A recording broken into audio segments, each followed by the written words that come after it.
Hello, hi everyone, Kelvin here from London.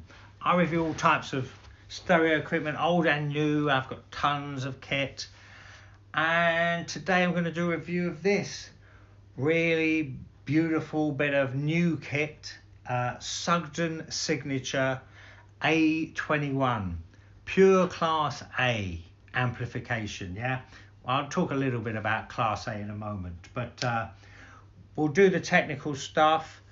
And then we'll get into the sound, and I'll tell you how this compares to other things and just what you get for a thing, what you get sound wise for something that costs a good bit of money. This is about £2,000.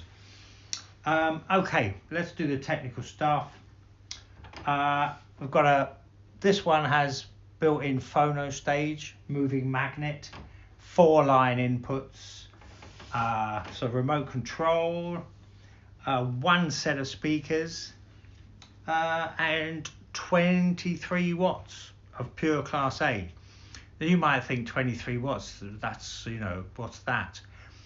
It's fine, it's good. It probably, because it's Class A and it's sort of quite a big sound, it's really not, if you're worried about that, all I would say is don't be. As long as you're not using really insensitive speakers.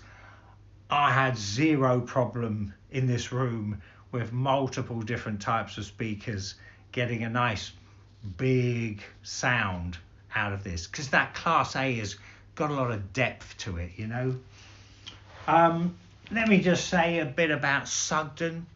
So they are a British company, making these in Yorkshire in the north of England, if you don't know, if you're not in England, in a town called Heckmondwick.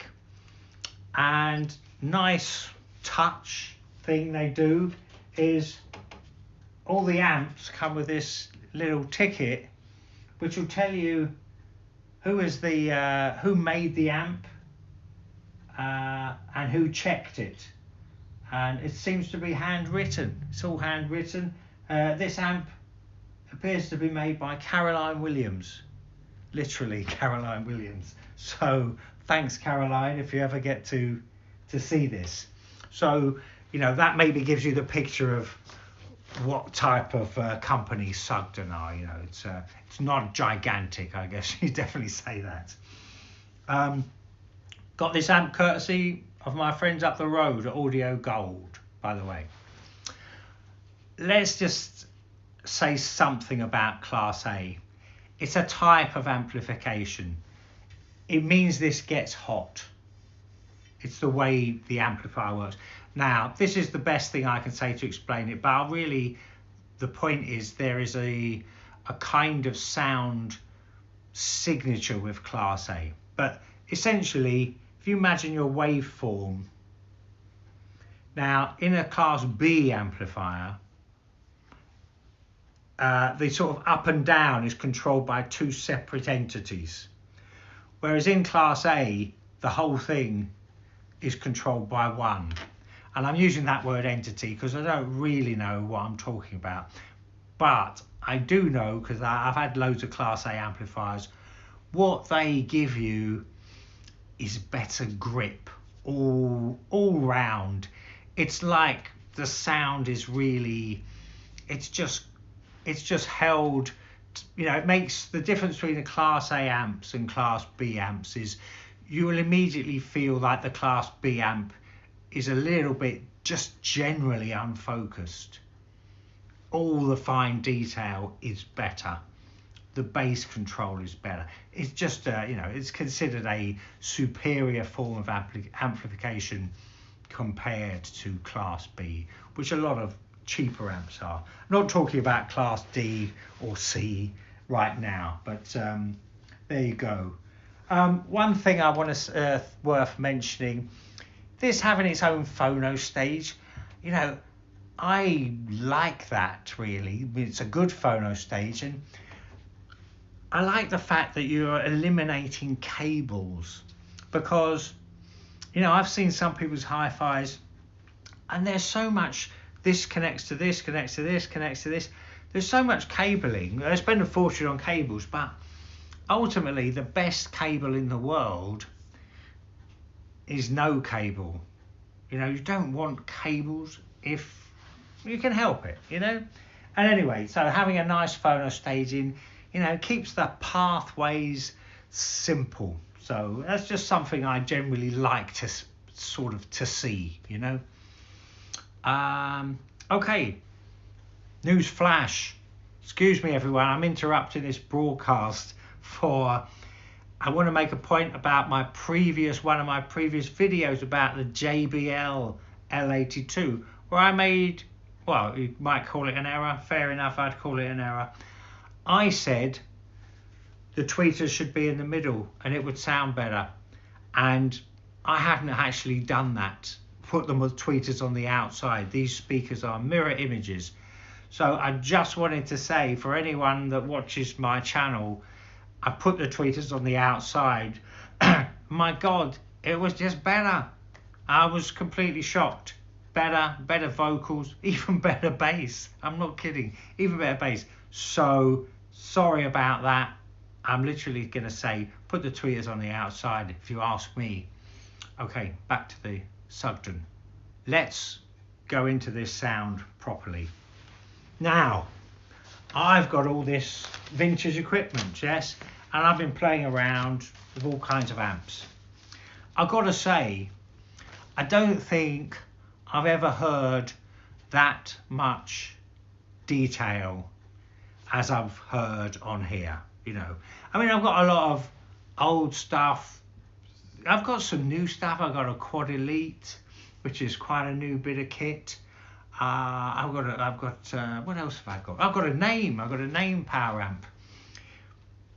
This was just giving me more detail, and you know, here's the Class A thing, in that you just little sounds that you may have noticed on another song, thought, well, what is that? You kind of really get to hear the whole thing. It just feels like it's cohesively got hold of everything. You know, that is just literally how it feels, sounds to me. Let me I'll keep talking about this sound. So it is, you know, it's not really bassy. It's not really bassy, but it's tight and it's clean, you know, and it's incredibly pleasant. It's incredibly pleasant. I've been playing my turntable through here in particular. In particular, if I was to say that the Phono Stage was the thing that impressed me most, to be honest, was the Phono Stage. More than the line in, and I'm not really making a comment on the line in, but the Phono Stage particularly impressed me and anyone else that heard this amp. Now, you know, when you're an amp that's cost this much and sounds this good, you get kind of short of criticisms. You get short of what to say that isn't good about this. It's detailed, it's spacious. You get a lot of low-end insight that you probably wouldn't, that I'm not used to hearing. Low-end stuff, bass stuff, you know, and just sort of the real contours down there that you just don't get that. Everything sounds in a space, in a particular place. It's cohesive. It's gorgeous. I don't know what to say really. It's really good. It's gorgeous. Now, if I was to try, what could I say to find a fault with this? Well, it doesn't have big bass grunt. Yeah, it doesn't really have that. There's say 100-watt amp, or to be honest, you might need more than the 100-watt amp, because I've got, you know, sometimes you put on big amps and you think it's going to do certain things and it doesn't. But what I'm saying is it hasn't got huge bass power, and you know, that's because it's 23 watts. I mean, as long as you are partnering this with reasonably sensitive speakers, it's not a problem. It's just not a problem. It's gorgeous. It's effortless. it's refined, it's insightful. You're getting a lot of insight. Oh yeah, what I should say is when I'm comparing it to my other vintage stuff, yeah, say like Sansui, nice Sansui amps, yeah, from the late 70s, this has just got more detail. It's just got more of it. Now I like those vintage amps and the sort of style of sound they have, which isn't dissimilar to the way this presents all frequencies, which is nice. But this has just got that much more finer details. You know, you're just getting, it's just like you just twisted the focus on your camera and you go, right. You're getting so much of the information, you know, and it's not clinical. It still has, I wouldn't say it's warm, because warm is distorting. People think strange things about that word warm. I think of it as fuzzy, and it's not fuzzy, but it's not turning on my clinical brain. That's what I want to say. It's not turning on my clinical brain. Vocals are just gorgeous. It's great, you know. And I mean, this is the point of buying an amp that costs that much money, in that you get something that you won't have to think about buying amplifiers again, and you should imagine it won't go wrong for quite a long time, you know.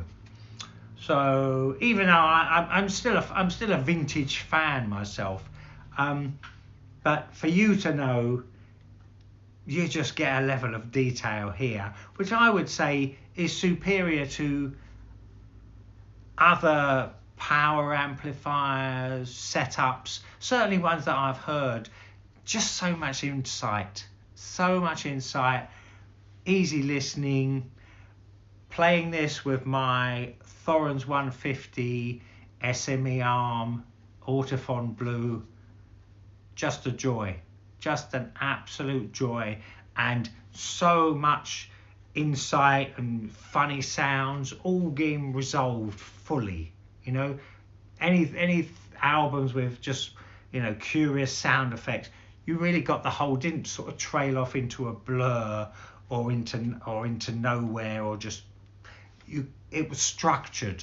Yeah, that's class A, you know, that you get that. It's really got hold of everything for you, you know. I was going to use the word three-dimensional because it's kind of the right word. So yeah, it's a bit three-dimensional. It is three-dimensional. And regarding matching with other equipment, I think it has to be pretty damn good.